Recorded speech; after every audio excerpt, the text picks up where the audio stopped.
কেমন আছে সুন্দরবন?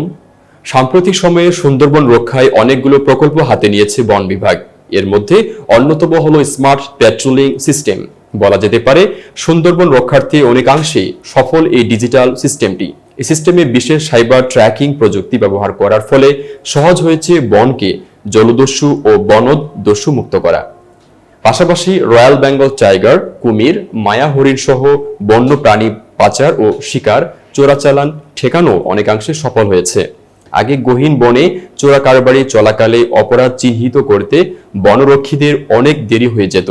বর্তমানে স্মার্ট কন্ট্রোলিং এর ফলে স্বল্প সময়ে এই ডিজিটাল প্রযুক্তি চোরা কারবারি রোধে সাহায্য করছে, যা আমাদের সুন্দরবন রক্ষায় গুরুত্বপূর্ণ অবদান রাখবে বলে আশা করা যায়। তাছাড়াও বাঘ সংরক্ষণে প্রকল্প বৃদ্ধি পেয়েছে বাঘের সংখ্যা, যা সাম্প্রতিক সময়ে সুন্দরবনের সবচেয়ে ইতিবাচক দিকের মধ্যে অন্যতম। এই প্রকল্প প্রশিক্ষণপ্রাপ্ত ভিলেজ টাইগার রেসপন্স টিম ও কমিউনিটি পেট্রোল গ্রুপ সদস্যদের সহযোগিতায় বর্তমানে মানুষ ও বন্যপ্রাণীদের মধ্যে সংঘাত অনেকটাই কমে গেছে।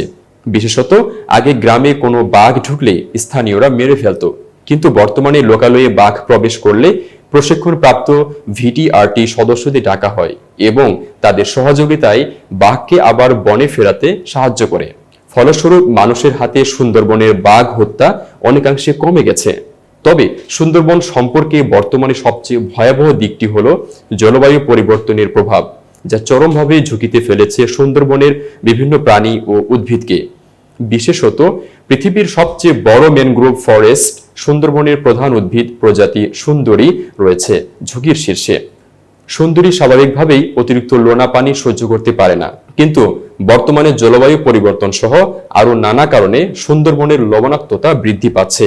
ফলে সুন্দরী নিজেকে টিকিয়ে রাখতে সর্বোচ্চ চেষ্টা করেও ব্যর্থ হচ্ছে। সুন্দরীর স্থানে জায়গা করে নিচ্ছে কেওড়া ও গেওয়ার মতো অতিরিক্ত লবণ সহ্যকারী প্রজাতি। কিন্তু এভাবে চলতে থাকলে সুন্দরবনের প্রধান উদ্ভিদ প্রজাতি সুন্দরী বিলুপ্ত হয়ে যাবে। তাই অতি শিগগিরই সুন্দরী সংরক্ষণে প্রয়োজনীয় ব্যবস্থা নেওয়া উচিত।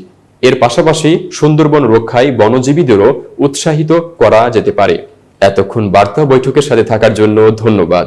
নতুন নতুন তথ্য ও সংবাদ পেতে বার্তা বৈঠকের ইউটিউব চ্যানেল ও ফেসবুক পেজের সাথেই থাকুন।